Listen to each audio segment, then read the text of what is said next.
That's a really great game. It really was. So I have to go to the final now. It's The red called. player. I am from the group named Keyfrogs.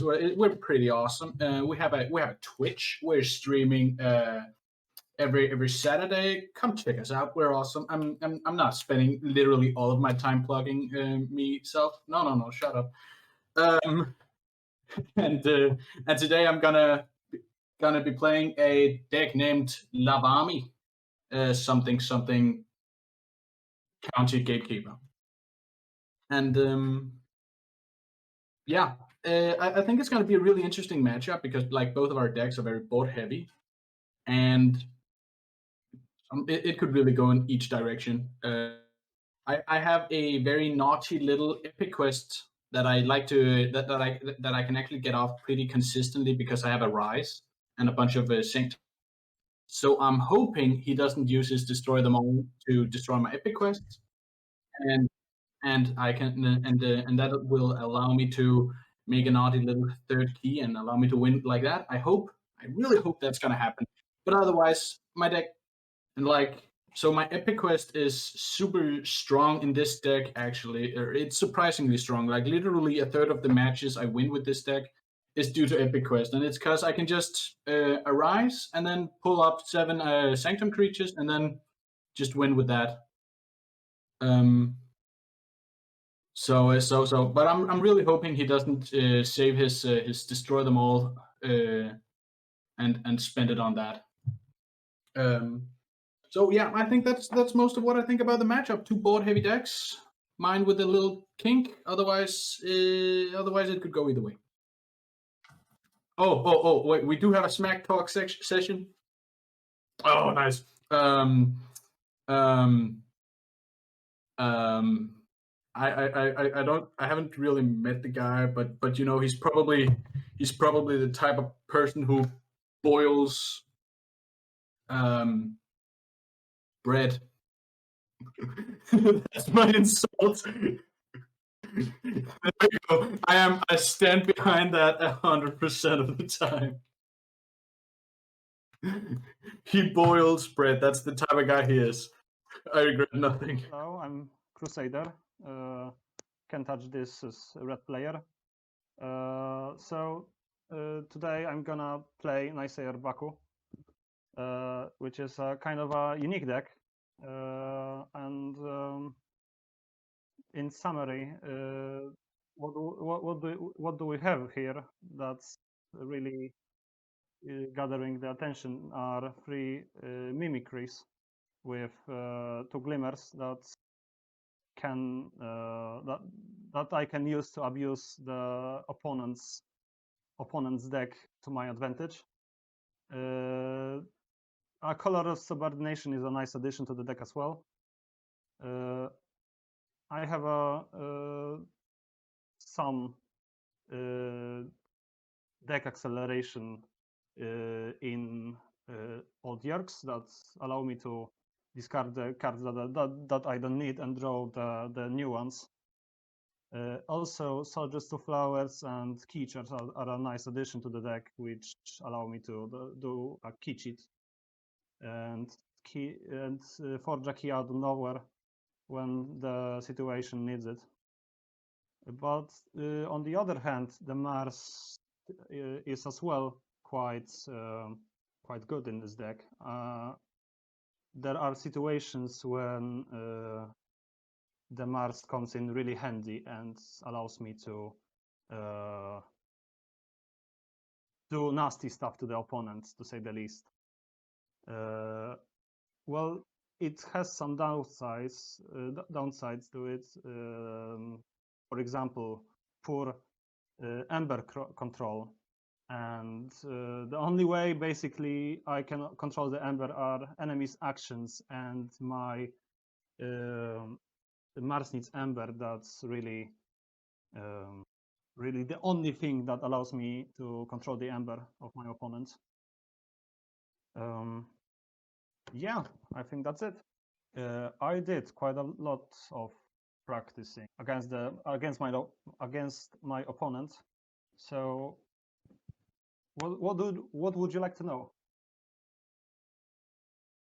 To be fair, I think I've got some advantages over my opponent, but to be fair,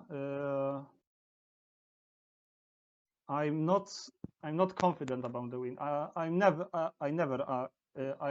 am confident, too confident about myself, but I would give myself around 60% of chance of winning this game. Hello again. So let's take a look at the red players' decks from the Can't Touch This, the Wolfpack team, and the Keyfrogs team. From the Can't Touch This side, we see Naysayer Baku, and from the Keyfrogs team, we see Lavarmi, the Plated County Gatekeeper. So Gatekeeper is a pretty nice name for a deck which actually contains the Gatekeeper card. So let's start from this side, from the side of Keyfrogs. Pretty good Brobnar with Caliphate Dragon. That's a rare card that we are not seeing a lot in the competitive decks. Also paired with War Drummer, that could be pretty hard to keep it on the board, so probably this Caliphate Dragon would be discarded. The rest of the Probner house is pretty standard, so we see Gengar Chieftains paired with some Headhunters. We see War Drummer to trigger a Gengar Chieftain again. War Chest, so we could get some Ember after fighting. Unguarded Camp could be really useful here if we consider that our opponent is running less creatures than we are, and in this matchup they are. Sound of the Horns. So we always have at least one creature to play from Brobnar House and Punch as let's say creature control here, because we are not running a lot of creature controls per se.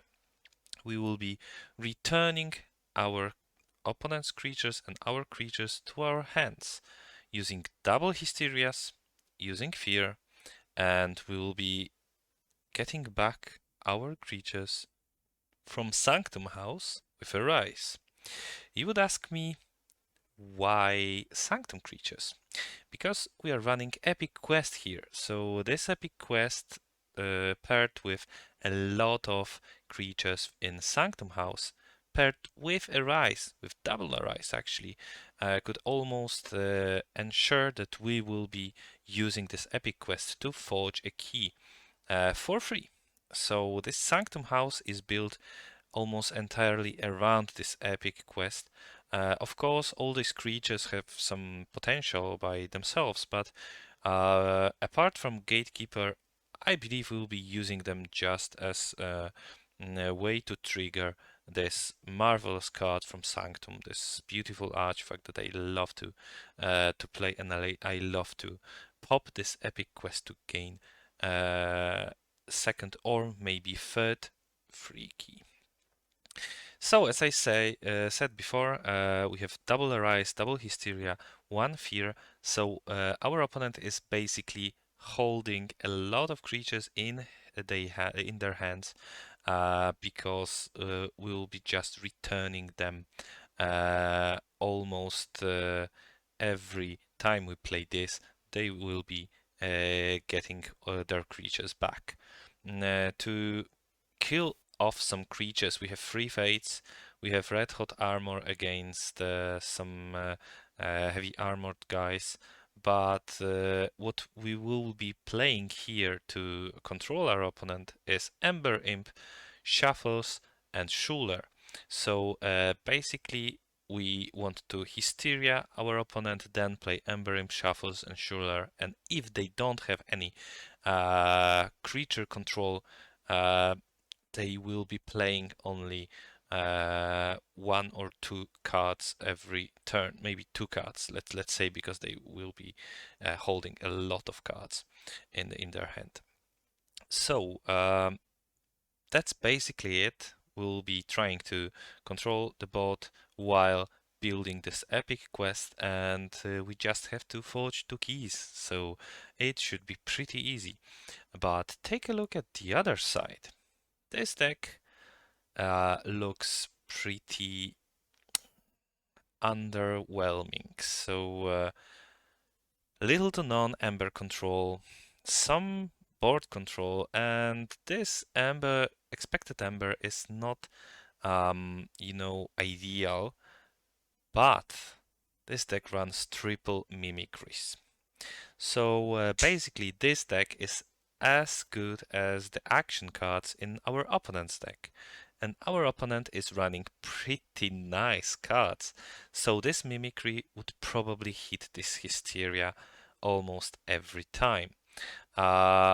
Opponent is running Poltergeist, so this epic quest won't be so epic if we manage to destroy it with Poltergeist. But even if our opponent sits on their Poltergeist the whole game, we still have destroyed them all in Mars to ensure that this epic quest will end.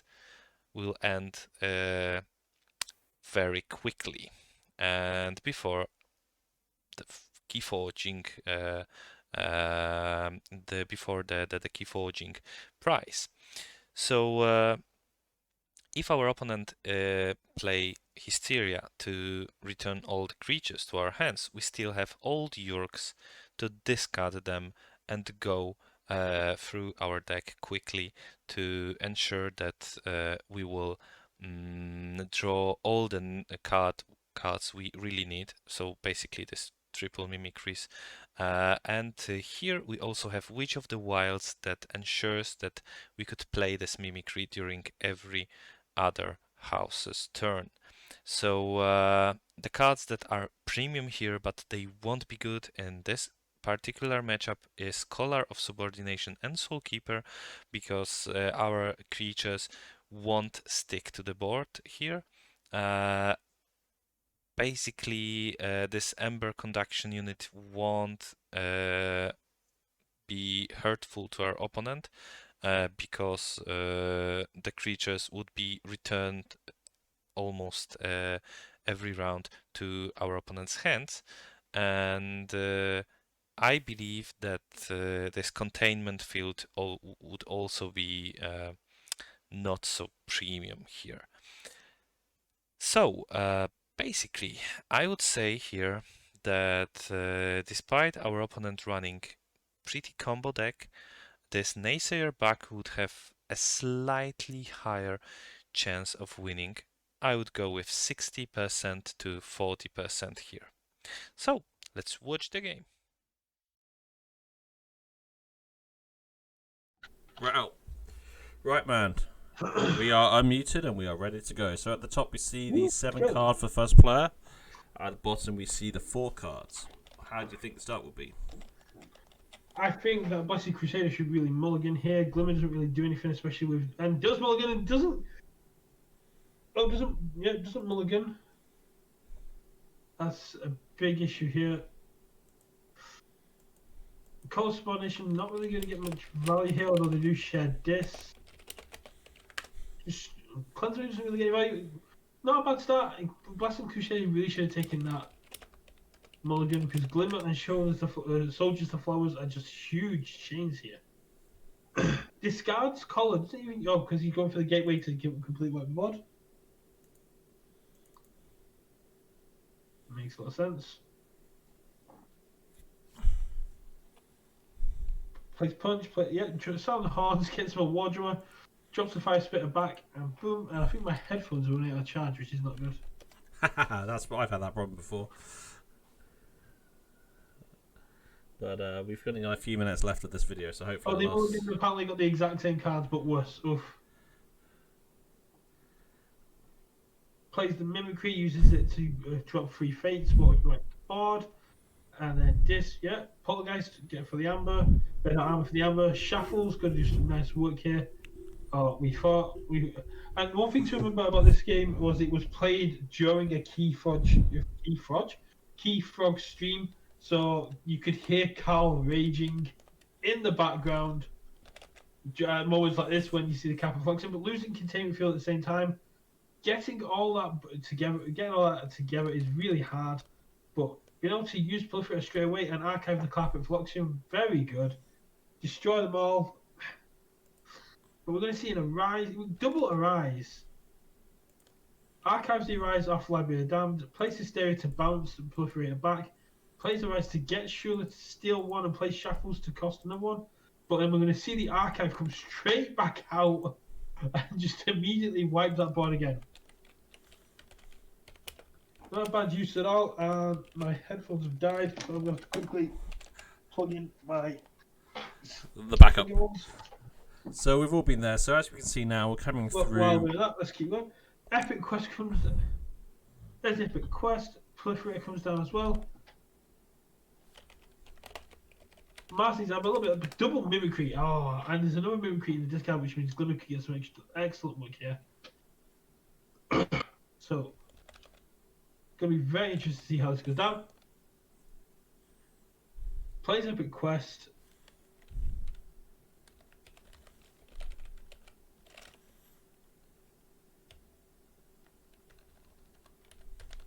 Use Glimmer to get Soldiers to Falls back. Use Soldier Falls to bump up the Amber. Witch of the Wilds.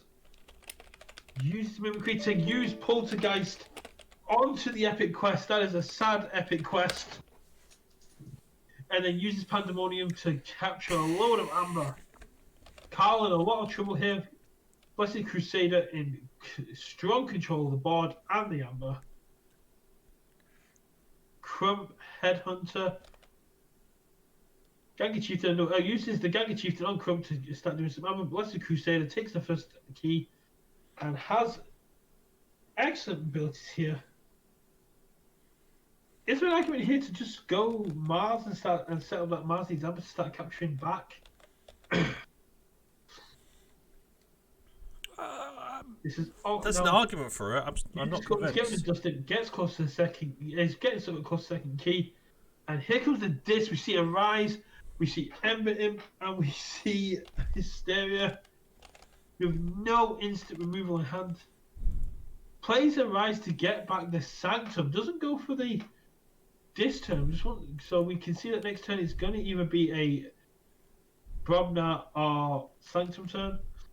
Plays Grub, plays Scullion, and that is Blessed Crusader's turn. This Ember Imp is going to do work. Just discards cards from hand. It's all Blessed Crusader can do.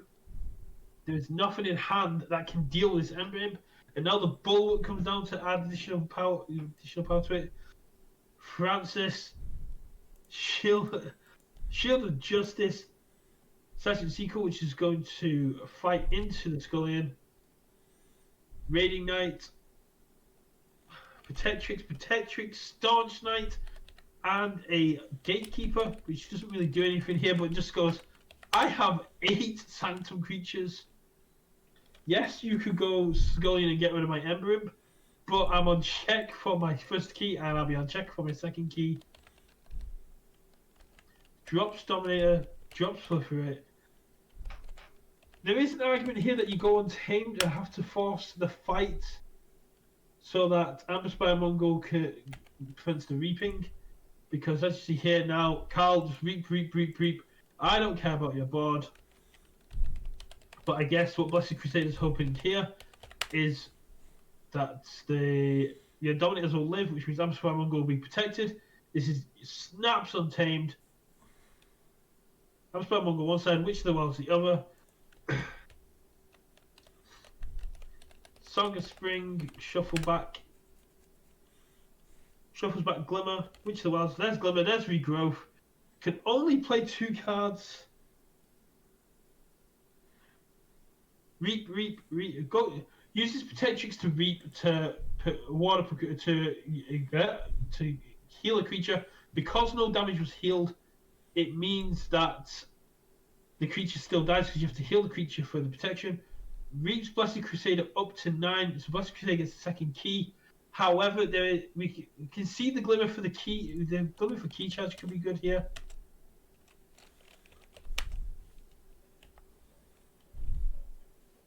Uses Glimmer for Hysteria. but that's basically can play regrowth 1 amber short of the key. 1 amber short of key charge. That's always If very. We've all been that there. misplay by Carl, where he fought rather than just reaping, could be the changer here. If he just, instead of fighting and just would have reaped up, that would have actually put Blessing Crusade on enough to forge going forward and going there. But the Keyfrogs take it 2-1. The Ember Imp swinging the momentum, and the black screen of death is there. But Ember Imp MVP right there.